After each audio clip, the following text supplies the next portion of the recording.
Hey everybody, I hope everybody's having a good evening tonight. Tonight we're just going to do a little bit of maintenance on this 1936 John Deere A of mine. I've actually got a plow day coming up here this weekend and need to do a few things to it before we can go plowing all day. Main thing is I need to do an oil change on it because we went to our local show a couple weeks ago, brought it home and put it in the shed. And lo and behold, I went to get it out the other day and noticed all the gas has escaped the gas tank. So that can only mean it went one spot, down past the needle and seat and into the crankcase, which that's not good. And to be honest with you, I haven't changed the oil in this thing in probably a year or two anyways, so it's about time. It needs to be done. This tractor I bought from a friend of mine about 5 years ago. It's on full steel. It's got skeleton steel on the rear. Yeah, it's just pretty much my my go-to whenever we go somewhere or go to a show or even around to the farm here. Whenever there's something that needs to be done, I pretty much just go to this one and drag it out. It generally starts pretty easy and it's just an all-around good tractor. She's got a few issues. It's been rolled over at some time in its life previous to me or the guy I bought it from, but it's got a little crack in the radiator, the bottom radiator tank here, which we'll fix that up before we go. So she's got a few blemishes, but other than that, she's a good, honest tractor. Yeah, so we'll just get right into it. We're gonna do an oil change and do a little lubrication. And yeah, so here we go.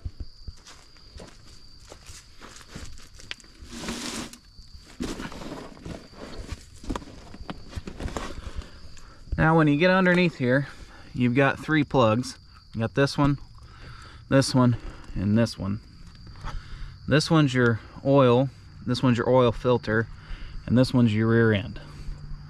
You don't want to pull that one out. Bad things happen in a hurry. So we're gonna pull the oil plug here and put it in our bucket. Try to do this one-handed.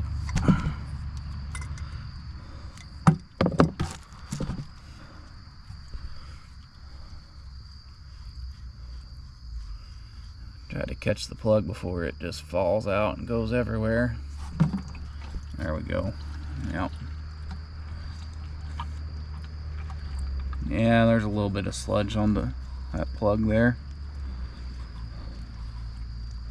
Not too bad, really, considering, you know, you'll probably have a little bit of sludge when you get this old too.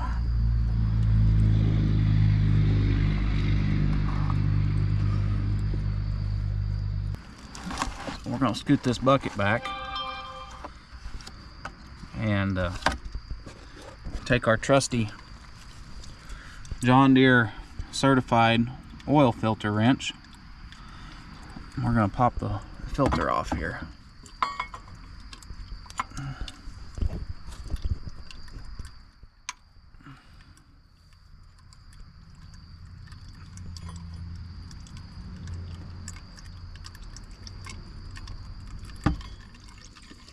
Sometimes these filter caps get a little stuck.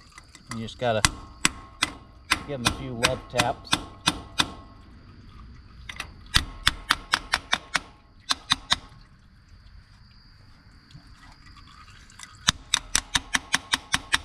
And they'll pop right off there.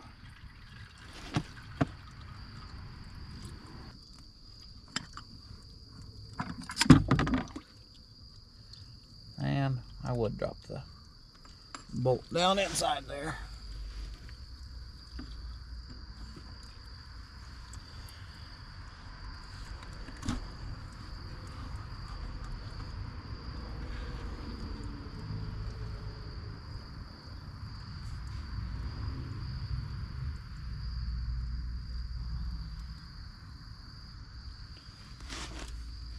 So here's the oil filter.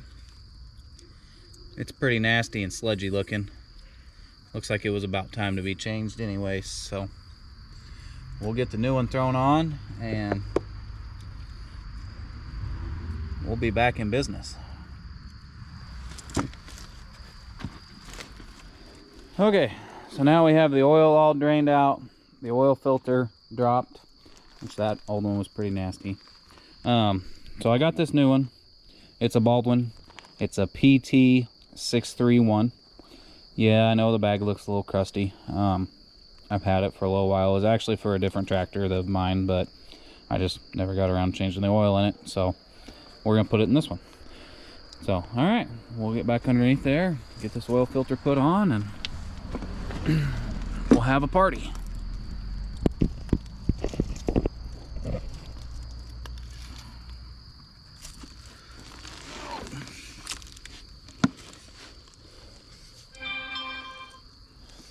Also,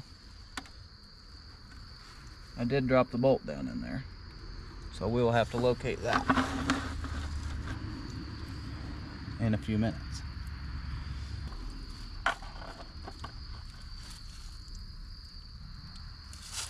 The good news is this tractor is supposed to hold about 9 quarts of oil, and it doesn't really look like we got much more than 9 quarts of oil, so we're probably all right on the gas and the crankcase. Okay, so we're gonna wipe all this stuff off here because it's all kind of gunky looking and nasty, and we want to know if we got any more leaks after we do this. So, all right, we're gonna go ahead and put our assembly together here.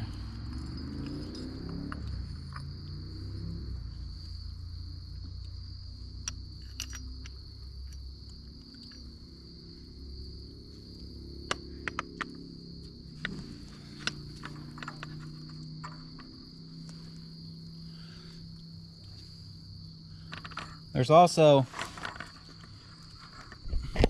so when you put these back together, you guys probably can't see it up in there, it's probably a little dark, but there's a little like a chaseway that bolt has to go up into, and it just, you gotta get that lined up and it'll slide up in there. I'll make sure we don't cross thread it, which I can still spin it by hand, so I know we're good. Just want to snug her up. So that's snug, it's not overly tight. Square one here, oil drain. I'll make sure it's tight. I guess while we're under here, we can go ahead and see if there's any water in the transmission. I did drive this thing around earlier, so it's probably all mixed up, but we'll see if we get any water out real quick. I don't really think so. This tractor spends a lot of time sitting inside in the shed, so it doesn't. And as I say that, there's a little bit of water coming out. So we'll let that water drain for a little bit, and we'll get some oil put back in this thing.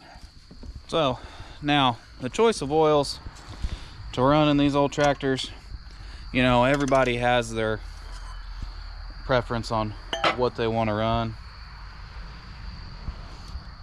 and what brand and what to use and what's right and what's wrong, and you know, there's a lot of forums out there about that.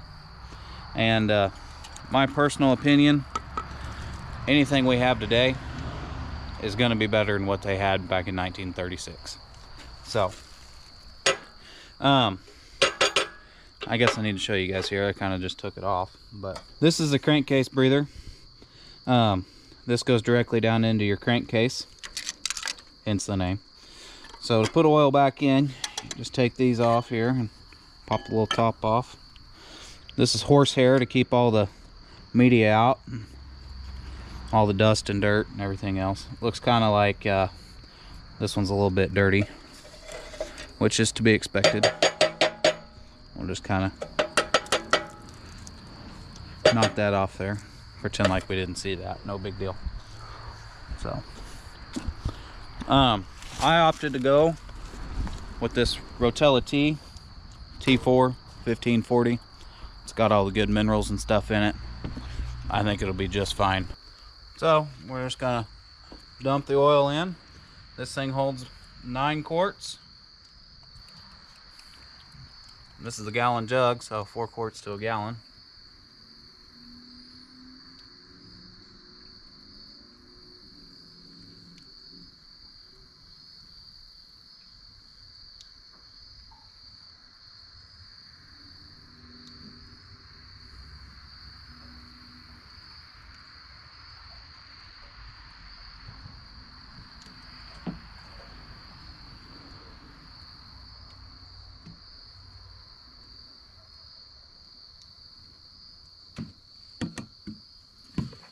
Back, make sure we're still dripping water.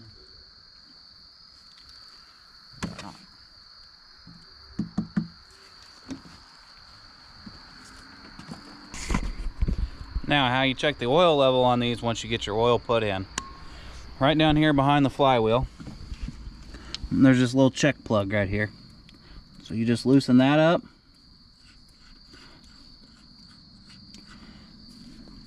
And if oil comes out, you're good. See the oil coming out? So we're going to tighten that back up. We're going to call her a day. Snug her up a little bit with a wrench here, just so it doesn't vibrate loose. Our plug down here is done dripping water. So that means it's all oiled past that point, which there wasn't that much water in there to begin with. So, okay, now that our oil change is done, it's time to start the thing up and make sure we got oil pressure. So this is a 1936 model. They've upgraded the oil pumps in them by this point.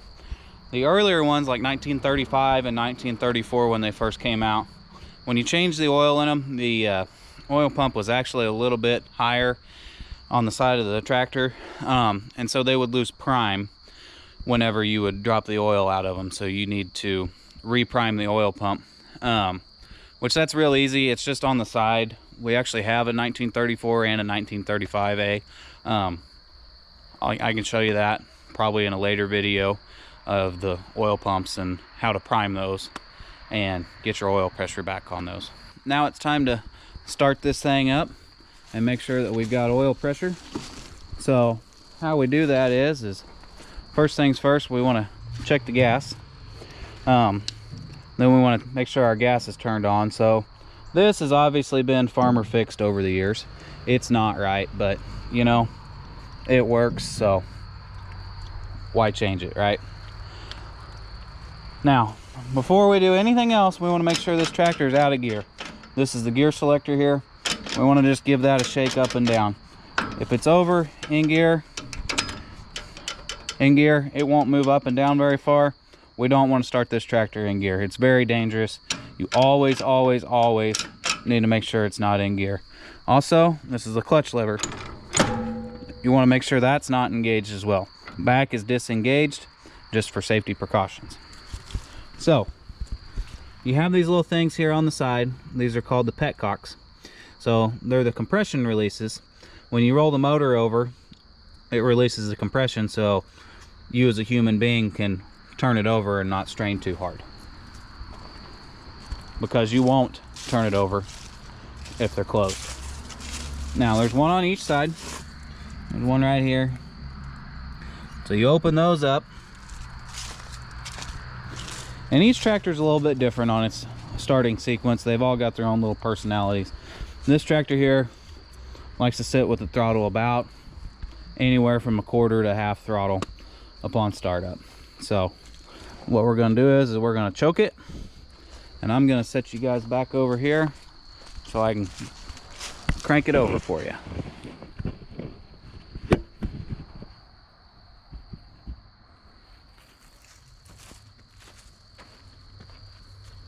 So we've got our choke on. We're in neutral. Our clutch is disengaged. Throttle's set halfway. Our petcocks are open. You want to stand back from the flywheel because once it starts, this thing is going to start spinning and spinning fast. So you just spin her up. You hear the compression.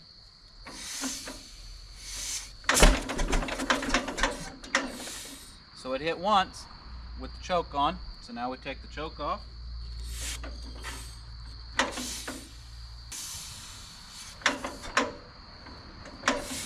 got a little stage fright right now. It happens.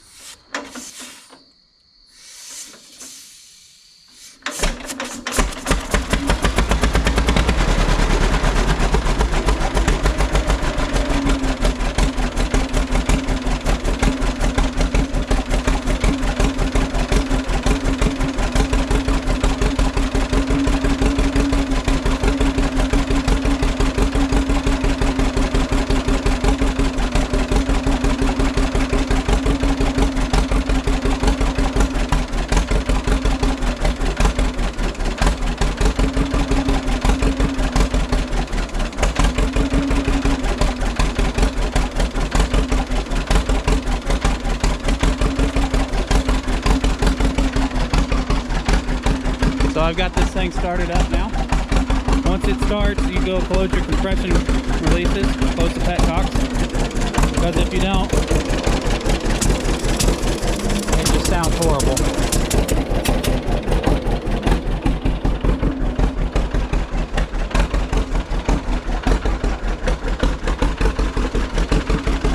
The other thing is when it's sitting here at idle, you don't want to leave your clutch disengaged because it's still spinning inside there and it wears things out a little faster. So you can leave that you can leave that clutch engaged sitting there in neutral and it's not going to hurt a thing. It's actually a little better for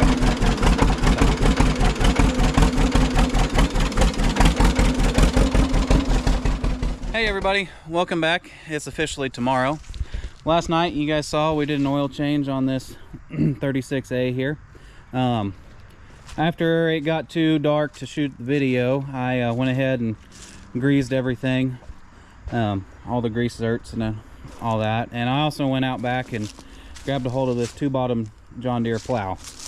Not really sure what model it is, not 100% sure, so if somebody in the comments section knows, let me know, because I would really like to know. It's missing the hitch setup, so I kind of got it. Just, you know, we gotta do with what we got. So, but we'll be cleaning this thing up today because I'm gonna take it to the plow day this weekend. I got a couple other plows, but we bought this one last winter and haven't used it yet, so I figured why not. It's just 2 14s, no big deal. I know this tractor will handle it. I pulled 2 16s at our regular show,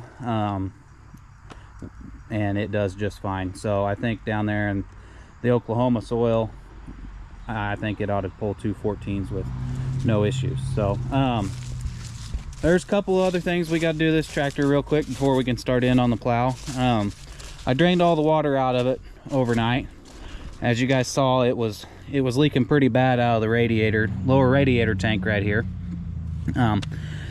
which it's kind of been patched up and it's got a little bit of a nasty looking weld on it, but we're just going to clean that up for now, and we're going to use this JB Weld steel stick.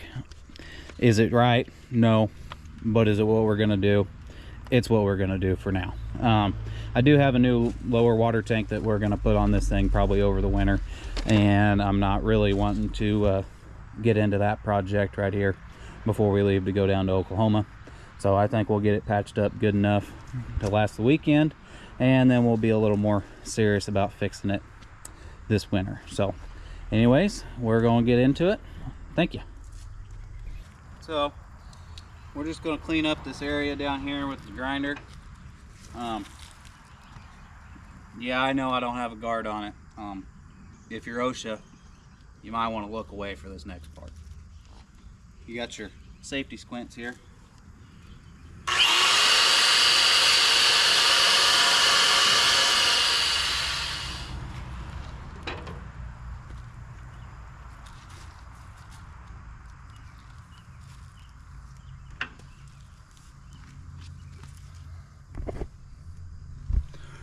Alright, so we got that area kind of cleaned up there a little better now, and we're going to put the JB Weld on it and we'll see what happens.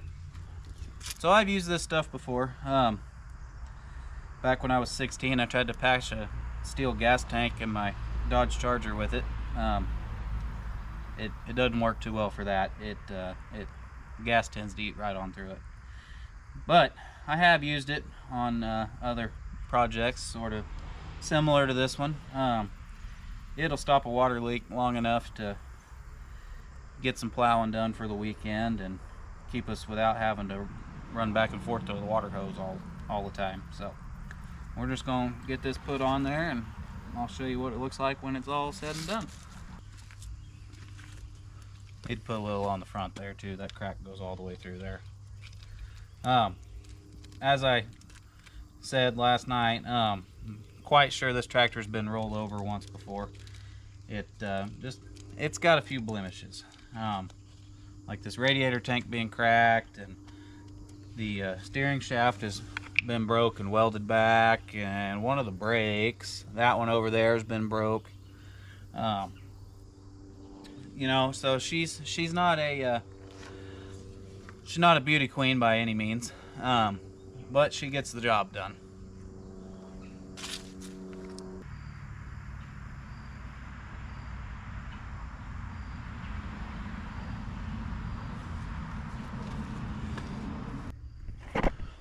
Okay, so we got our JB weld patch put on there.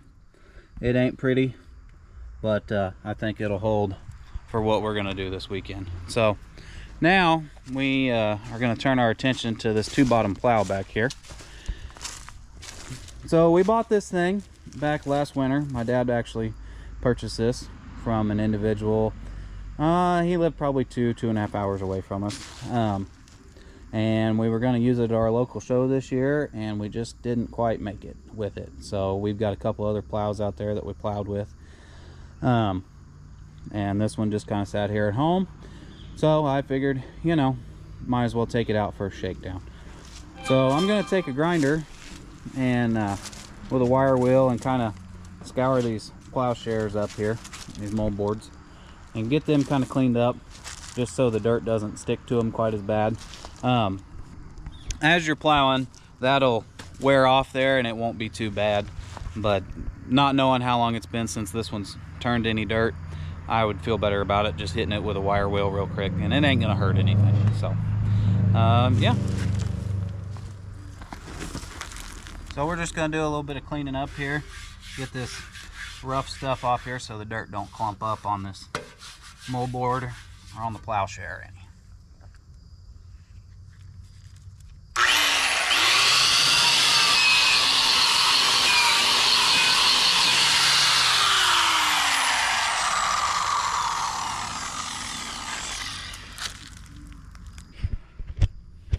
Okay, so as you guys can see here, you know, it's not shiny. I just basically took all the rough stuff off, so it's all smooth through here, so the dirt will just peel right off. See, I haven't done that one yet. I just kind of touched this one up lightly.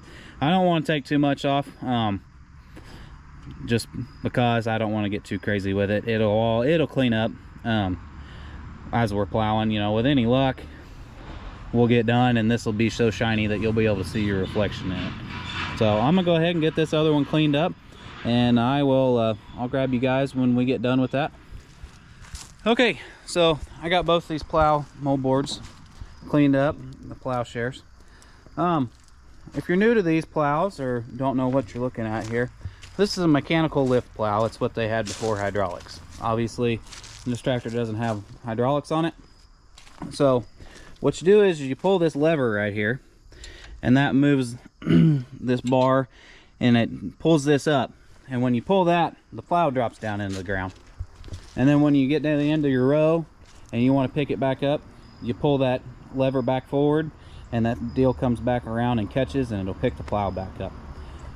Once the JB weld dries on the radiator tank, I'll take it out in the field and I'll do a little demonstration for you guys. So we've got the radiator about half full right now, and yeah, she's a little wet down there, but it's definitely better than it was.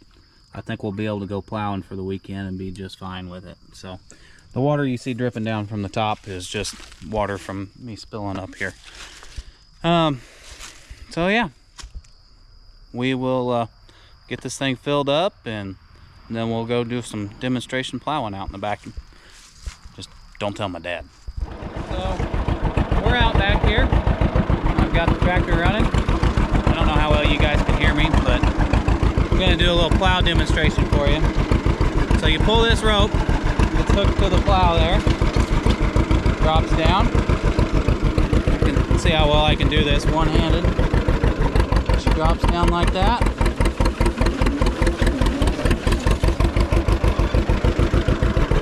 Not very well, apparently.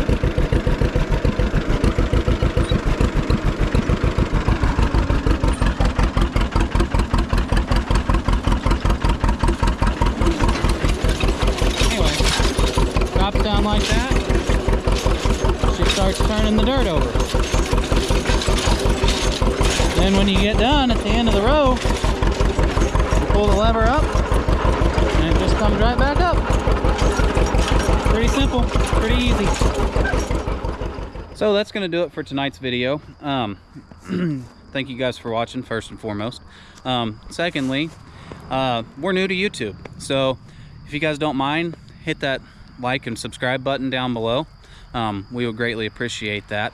If you watched a previous video with my dad putting the wheels on our 1937 John Deere G, it's the same channel. We share a channel.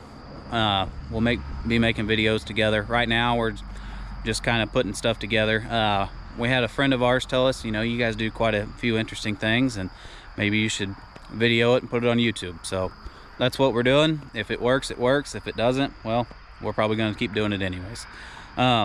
We don't just mess with old tractors like this. We mess with old cars, old trucks, farm equipment. My dad's going to be building a house here before too long, so we'll probably put some of that on here. You know, just kind of a little bit of anything and everything that we generally get into and that we do. So yeah, if you guys don't mind, just subscribe, give us a comment, tell us what you'd like to see, and you know, if you like what you're watching, if you don't like what you're watching, you know, we'd greatly appreciate your feedback. So thanks for watching, and you guys have a great evening.